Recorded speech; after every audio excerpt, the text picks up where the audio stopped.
Hello Absolutely. and welcome. And I'm so sorry for those of you who watched me talking to myself without being able to hear the. All I was saying was welcoming you, and I'm going to do a shorter introduction now. This is called Where Are We and What's Next for Literature, one of the last events in the SoA Home Festival. 12 extraordinary weeks. We're going to look at what the future looks like for authors, publishers, and the wider industry. What can we do to stay resilient and connected? You can post chat, and we'll save time for questions as we go along and at the end of the session. If your connection goes wrong, just press the reconnect button at the top of your screen.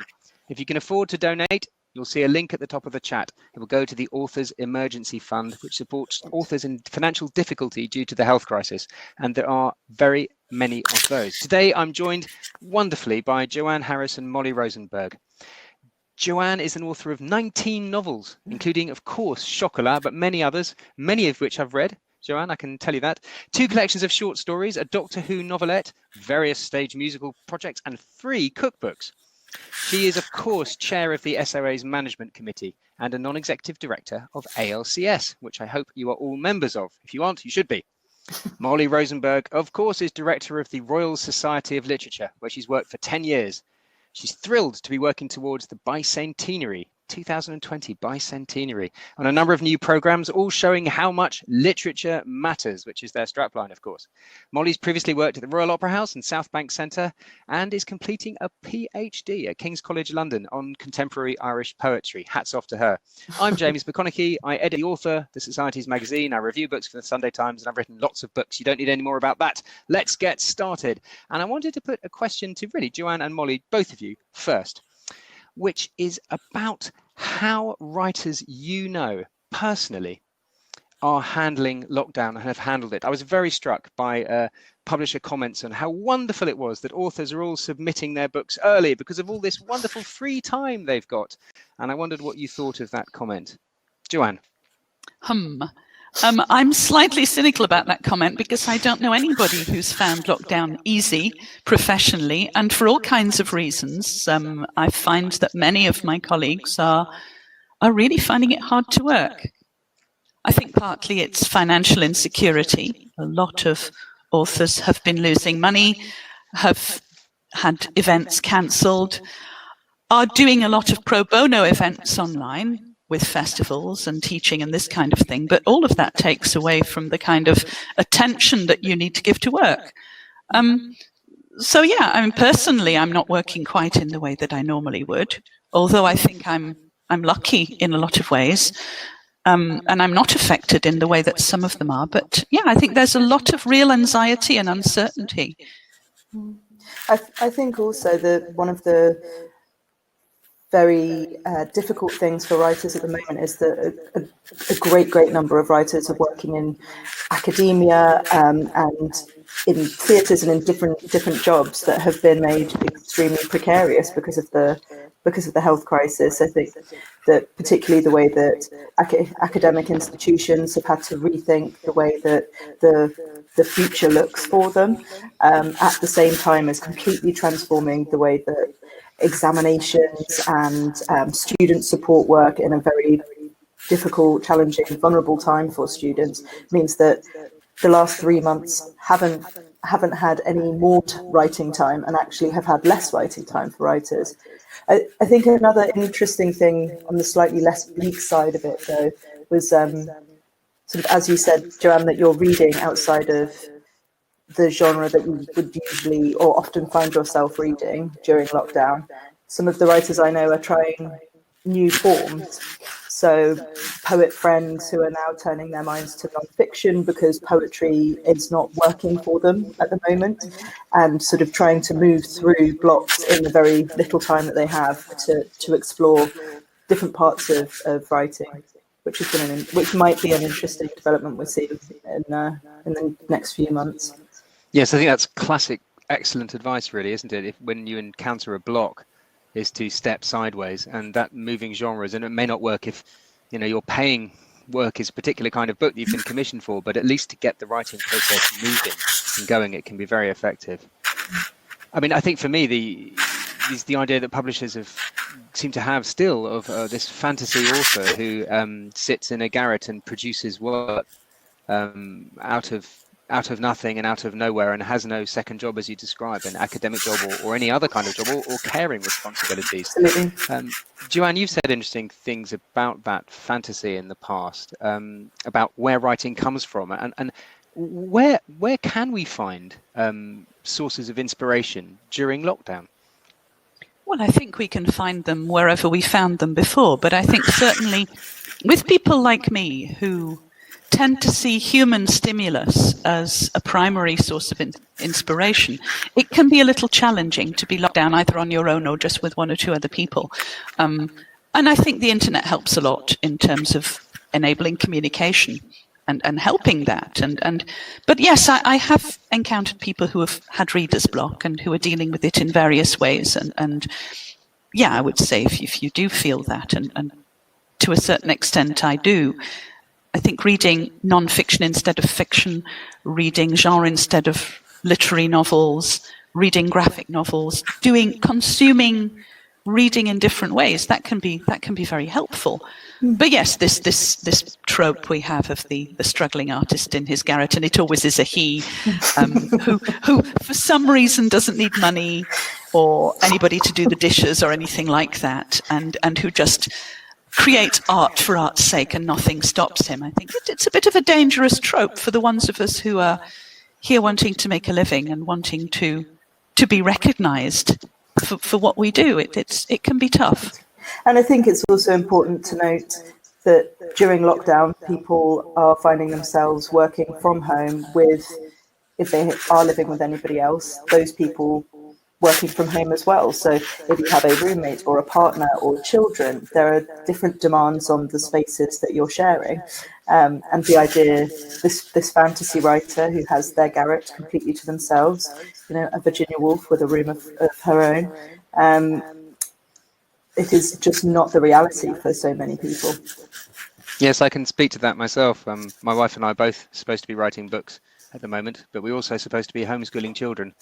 And we just had to make a call that one of us would write and one of us would not. And at the moment, the not is me, but it's fine.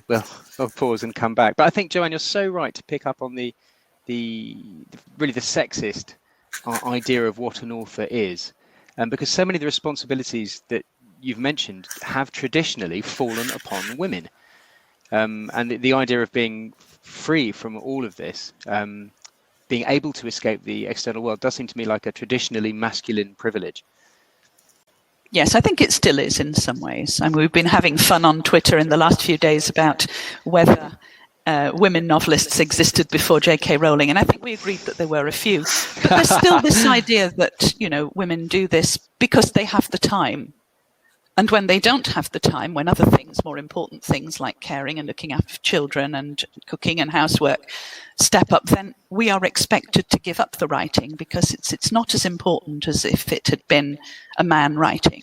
And I think there's still quite a lot of this prejudice around. And I think lockdown has shown that the extra responsibilities that come with lockdown, the checking up on elderly parents, the homeschooling kids, the house renovations, these things, they do tend still mostly to settle onto women. Yeah. The other thing that's dramatically changed for many writers is access to libraries. And I wondered if you had any experiences of missing libraries, or have you been exploring online collections, or how has that been for you personally and for the writers that you're in close contact with? Well, from my perspective, I was already borrowing books online, so I was borrowing ebooks from a library. I saw that in March, I think 120,000 people joined libraries in the first 3 weeks of lockdown, and in March, the borrowing of ebooks went up by 63% compared to last year. And I think that in the current situation that we're in the disinvestment in libraries that we saw before this, we absolutely do have to think about theatres and protecting those institutions and organisations that support culture in our country, but libraries are part of that. They might be the most vulnerable after lockdown, to mass closures, because we have seen so many closures over the last 10 years. It's a familiar story. I think that that's a real danger, a real threat, and something that we really need to focus on, and we need to see government action on.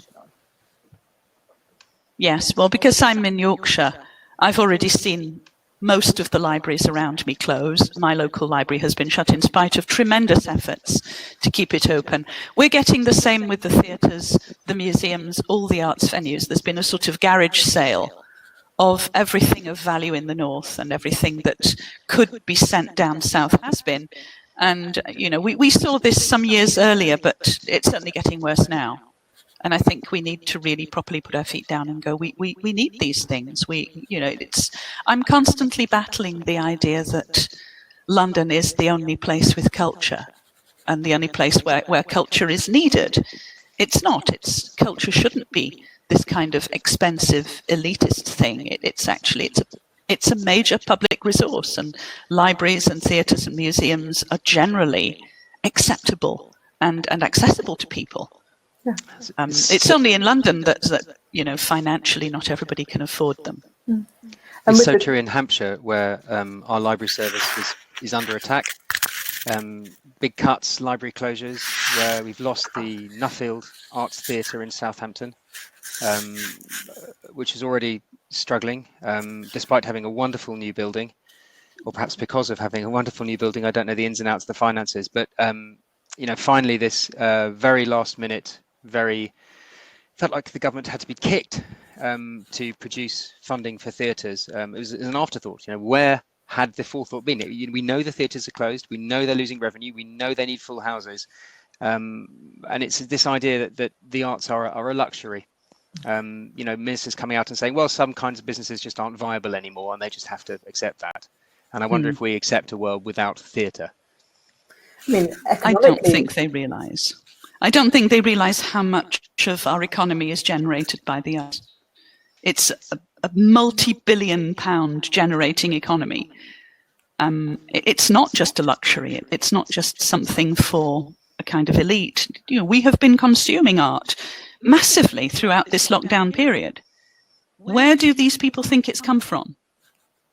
And just on the economics, I think the UK, there was a UK Creative Industries report that in February showed that the UK's creative industries contribute £13 million an hour to the UK's economy. And that was February. Could you really need any closer and more direct representation? If you're not interested in the creative, cultural, social argument, you've got a very clear financial one there. I think that the government's package is a fantastic starting point, but it will be very interesting to see how it works, and who will be eligible, who will be supported. But I can't help but think about those theatres that it's come too late for, and the Nuffield in Southampton was a theatre I went to when I was growing up, and was an extremely important early experience of theatre for me, and a social experience of theatre. And I was very upset to see what had happened there. Is there a positive to be taken out of this? I don't want to sound relentlessly upbeat, not known for it, but that being forced to see the threats forces us to assess the value and to really gauge our commitment towards institutions, theatres, towards the arts in general. Is there any upside for you, Joanne? I do hope so. I think I'm optimistic enough to think that maybe we've learnt some lessons from this. We've hopefully become more aware of our reliance on creators and the arts during this time. Some people have been using books and theatre and games and films as a means of staying afloat, which is something hopefully that they will have learnt from. I'm also hoping that the fact that we've managed to do a lot of things virtually, festivals, events, has allowed for a greater degree of accessibility and inclusivity to people who feel perhaps that festivals and literary events are not for them, or just that they can't physically get there. I think those things may be a good thing to learn from. Obviously, we have to also try and spread the message that although creators have been happy to work pro bono during this time, they also need to be paid, and it's not something that can happen forever. And we need to look at sustaining those people and nurturing them and making sure that they can keep working. I think it's also showed us that because we've seen extraordinary leadership from creators, from people, from writers working in the arts. I'm thinking particularly of James Graham now and the work that he's done to support theatres who are going through closures.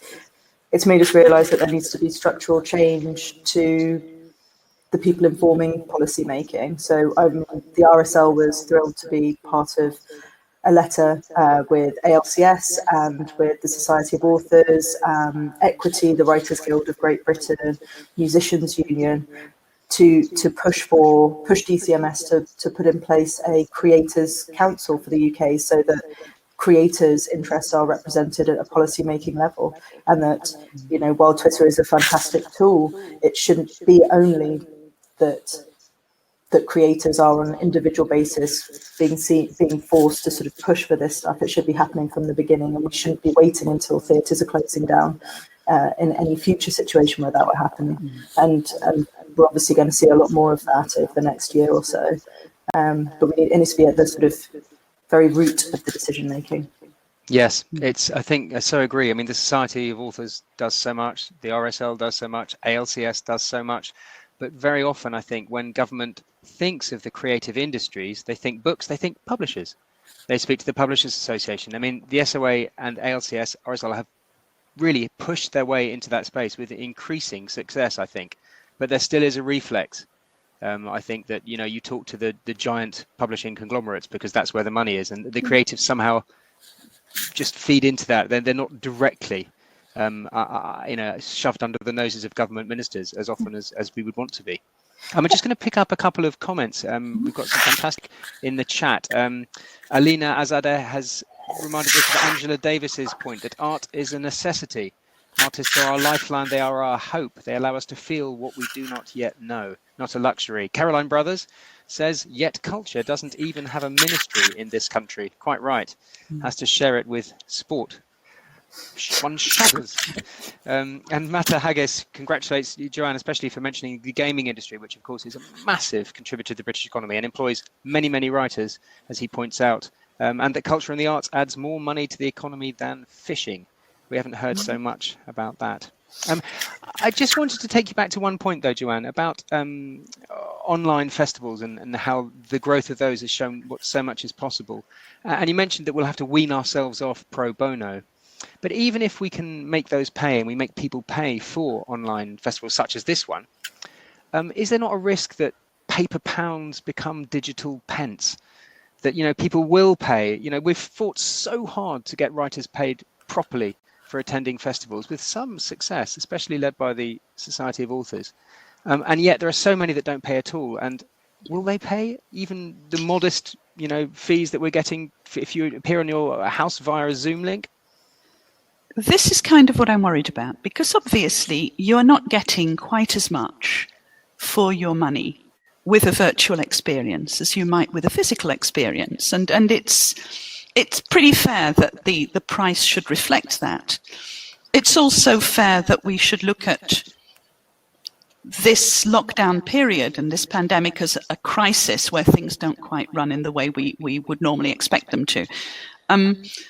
I'm hoping that moving forward, we can have a look at keeping the good parts of the virtual scene, the accessibility, the inclusivity, but also take some part of it into the physical arena again, so that we can get contributors fairly paid, so that people don't get used to just expecting everything that's digital to be free, because we've had this problem for a long time, the idea that if it's digital, then it's not real and it doesn't quite involve anybody's work and time. And of course, obviously it does. And I think that it's an interesting opportunity to democratize this sort of the money side of what we do. You know, if we're not paying for venues in the same way for digital events. Writers should still be paid, creators should still be paid for the work that they're doing. But if the organisation that's running the event isn't paying for a venue, that should be passed on to the audience. I think that the financial model needs to change, and we need to be honest about the people who are working in organisations with and for writers, with and for readers, and ensuring proper core support for them, so that we can pass on that saving to the audience, so that we retain the accessibility and the inclusivity, in relation to the audiences, without compromising the creator. Mm-hmm. Yes, I've got some great comments on the chat here. Penelope Jenkins says, how about having hybrid festivals, which are real life and Zoom as well, for people who can't physically attend? And she notices the point about people living with disabilities.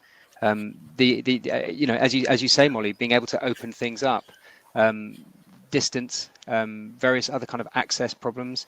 And Caroline Brothers comments that we need to consider, as you said, Molly, the creative person's time, whether it's by Zoom or in person. And yeah, absolutely.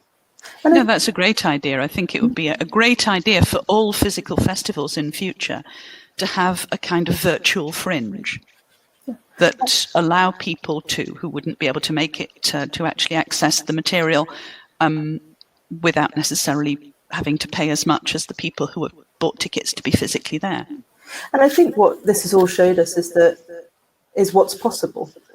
I'm sure I'm not the only person who's been surprised by and delighted by the sort of ingenuity of people exploring what digital form events and digital form creation can be and can introduce, but also the excitement of being able to bring together people that it would have been near on impossible, especially I'm thinking of the RSL as a charity, and about a sustainable events program. We don't want to be paying for flights for writers to do one event. It's just not the way that things should be done. But we can bring together combinations of writers that we would only have dreamt of before. And we can bring together audiences that would not have met each other before, particularly with the sort of chat function. I think it's been so rich. Yes. And that leads me really to the whole question of access and expanding the range of audiences and who appears, because one of the extraordinary eruptions during lockdown is, of course, Black Lives Matter, and how this has really forced everyone working in our industry to pay more attention. I think there was lots of goodwill before, but perhaps the demands for greater scrutiny have really forced people to up their game. Or am I being too optimistic? Molly, what do you think? Will it have serious impact? Will it have a lasting effect? Well, I think that I'm not sure how many people have read the Rethinking Diversity and Publishing report that came out with Spread the Word and Goldsmiths recently. I think that the big message from that is one that we should have been addressing for years, which is that representation is not enough. This is not work that should simply be at the level of programming and activity. It absolutely should be at that level, but we need significant major structural change. I mean, the RSL's in an interesting moment now because we're turning 200 in November, and RSL 200 is going to be sort of 5 years of festivities from November 2020, marking the bicentenaries of our founding in 1820 and our receiving our Royal Charter in 1825. And in November, we're going to be announcing some significant changes to the way influence, power, activity, leadership works within the organisation. I think that we need to acknowledge that this should have happened years ago in our industry, and it's too late, but also it needs to happen right now, and it needs to not simply be representation. And Joanne, from Yes, the agreed. Society of Authors side, I mean, what can we do as a membership organisation? What will we do? Well, I think we can continue to do what we've started to do and what we've been trying to do to promote diversity as much as we possibly can in the management, in the membership, to try to, raise the profile of diverse authors of all kinds and to try and make their voices be heard. It is shocking that we're still such a white, middle-class, London-centric industry. It's high time we did something, because it's clear that the readership needs this diversity. We've heard the excuses far too often, the kind of, there isn't a demand for this. There is a demand. We've just been blinding ourselves to it for years. I think the presumption of a particular audience is also one of the things that came out in the Rethinking Diversity in Publishing report. The idea that the reader, the audience, is white and middle class, and also the presumption that a white middle class audience wants to read its own experience exclusively. I mean, Bernardine Evaristo in her foreword brilliantly pointed out that the very heart of literature, the passion that anybody has for it, is that it takes you into the minds and experiences of other people. That's the essence of what literature is. And I think, it's too late and high time. Yeah. And it needs to be a sort of significant commitment. It has to be at the level of structure. Yes. Yeah, I can speak as editing the Author magazine. I recently had an email from a member who said, how unfortunate that in the last issue, which had a statement in support of Black Lives Matter, we weren't entirely white, but we were predominantly white in the contributors to that issue. So, I have to look at my own commissioning process, but also reaching out to persuade people to pitch, because as long as you look all white, I think it looks like the doors aren't open, and that's really what has to be demonstrated. I was able to write back to that person at least and said, pitch me your article. I think also we need to look at who's commissioning, and it can't simply be that this is the exclusive job of commissioners or writers of colour to commission and to identify other writers of colour. It's a responsibility and a pleasure. It's so exciting. It's better to have a greater diversity of voices and experiences represented. It's more interesting. It is, absolutely. But I also think that it's important that we allow writers of colour to write about whatever they like, as opposed to just the experience of being a writer of colour, which I think has been the case in the past, that we have, as an industry, welcomed people who had something to teach us about a different culture, which is absolutely not what we should be doing. We shouldn't be encouraging this. I remember what happened when Monica Ali decided to write a book about Princess Diana, and the huge backlash that happened against that, and that it was so unfair. Yeah, there's been for too long. Is black writers always the only thing they're ever commissioned to write about is being a black writer. It's something I've always sought to avoid in the Author magazine, because I think all writers have a huge variety of things on which they can write, and to put anyone in that kind of niche or box is not helping. It's just another form of condescension, just a more polite form of condescension. Yeah, it's I suppose it's impolite in that it's a form of exoticizing as well and othering a person's experience. There's an interesting comment from Vani Capodeo. Hi, Vani. Who sort of noted that they stopped pitching as they had no response to pitches. Or in one case, I think they said a response after 6 months. Yeah. I think that sort of makes a point also about spreading responsibilities. Yes. And that, of course, brings up the whole question of publishing paid me. Now, just being slightly controversial here for a moment, there were a lot of people saying, look at all these writers, white writers, who got paid vast amounts. It is also true that all writers have always felt that other writers were getting paid much more than them because of the ones that get paid a lot were so visible. But did you think that the whole publishing paid me that particular aspect of the issue. Was that productive? Will it help us unearth inequality and redress it? I am not sure whether that's the aspect of it that I saw. I know there was a large wave about Publishing Paid Me, and I know some of it was very much about the inequalities between well-paid white writers and poorly paid writers of colour. But I think part of it, the part that I saw, was very much how little publishing paid a lot of the people who were talking, regardless of where they came from, and the expectations that certain people have about, you know, what you get for a first novel, what you get for a second novel, and those expectations being questioned. I suppose that speaks a bit to one of the things that it really brought out to me was a lack of transparency that is about how publishing works, full stop. Yes. So, you know, how a publishing contract works, how common it is to get a 2-book deal or not, what it means to a writer who is hugely successful with their first book but tied into a contract.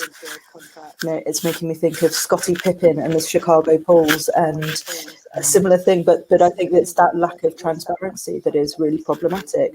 I mean, Aki Schultz's heroic work in book jobs transparency and looking at the way that jobs behind the scenes in publishing work. I think in 2017, she looked at the 48 jobs the bookseller was advertising for editorial positions, and only 2 of those jobs had a salary declared. So, I mean, how do we expect anything to be changing if there is no transparency? Yes. How everything works. Yes, it's in lack of transparency and accountability that prejudice and discrimination hide. That's the conditions that allow it to flourish, like, you know, like a mushroom loves a dark and damp space. We've got lots of comments here on Publishing Paid Me. Some links have come up in the chat, so anyone watching are able to explore further. And also Annette Brooke from the RSL has put up the hyperlink for Spread the Word's report on rethinking diversity in publishing, so you can find all those links there. We're coming to the end of our conversation, and I did want to turn to questions from the chat, but before we do it, there was one last point really, which is there anything, you know, multiple threats, theatres, children's writers not able to go into schools, what is the sustainability of those with pressures on school budgets in the future? It feels like a kind of storm after storm after storm. But what for you, Joanne and Molly, can writers do to stay resilient and to stay connected? What can you offer them from your own organisations? Molly, can I throw that question to you first? Sure. I mean, I think that support needs to happen in terms of cold hard cash, money. And I think it's in funds like the Society of Authors Emergency Fund, Arts Council England providing emergency funding. There's also some great stuff coming up with the Artists Fund Artists for UK Black artists for smaller grants to survive, and the Theatre Arts Fund that's just been established. So I think that there needs to just be money. But I think that also what we need to not lose sight of in the short term is our long-term commitments to structural change. Yeah, I repeat myself, but I think that is what we need to do for writers. And while we continue on the micro level to support writers who are struggling right now and to make it possible to get through the next 2-3 months, we need to recognise that this is affecting things and has been affecting things for a long time and will continue to affect things in the coming years. And this is our opportunity to make some big changes. Joanne? Yes, I do agree with that. I think it's very important. And I think it's also very important that we look at ourselves as a community and try and support ourselves as a community and each other in whatever way we can. Obviously, some of us have bigger platforms and more privilege than others. We should acknowledge that and try to do what we can to help people who don't. I am pushing people to look at the Authors Emergency Fund, the contingency fund for the SoA for people who have lost money and who are really struggling. We're also going to be raising money for that in whatever way we can, and I shall be trying to encourage people to offer what they can to raise money for the fund in the summer.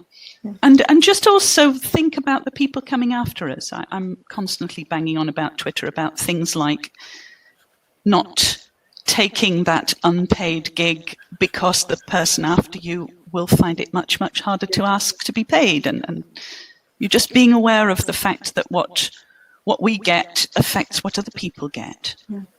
I think also, just sort of following on from that, from the RSL side, one of the things that we've seen we can do is try to be inspired by the creators that we work with and be creative about the way we can commission writers, particularly thinking about the lack of school visits that are possible now. We're reframing our outreach, and we're very grateful to Arts Council England for supporting that digital outreach programme we're developing at the moment. But we're making sure that we're protecting the commissioning fees, the event speaking fees that are going to writers, that are supporting writers, and we're finding exciting new ways to do a school visit or to reach young people with literature. And I think that that's the responsibility of everyone connected together, as you were saying, Joanne. There's lots of comments in the chat. I'd love to pick up more of them.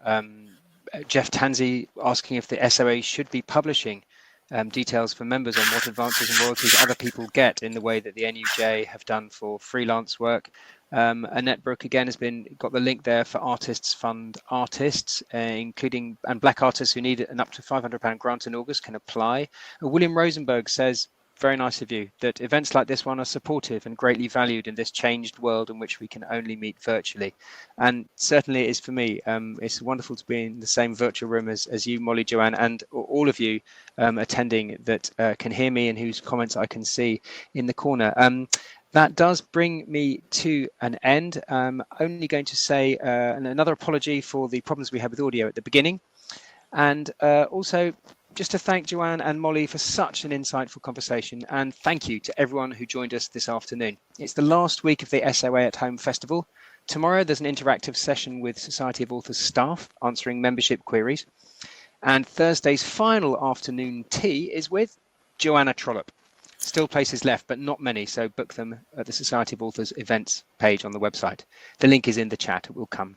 And just a reminder, Joanne mentioned the Authors Emergency Fund. It's an extraordinary mobilization of resources from all kinds of organizations, RSL, Society of Authors, even a little bit from Amazon, ALCS, various groups, publishers, and generous benefactors, individuals. We are still fundraising because authors, artists, screenwriters, all kinds of writers are still struggling and still feeling the effects of the pandemic. So if you can donate, please do. And if you need the money, please apply. That's crucial. Recordings from the festival are available on the SoA's Vimeo channel. Thank you so much for joining us, and please continue this fascinating conversation on Twitter.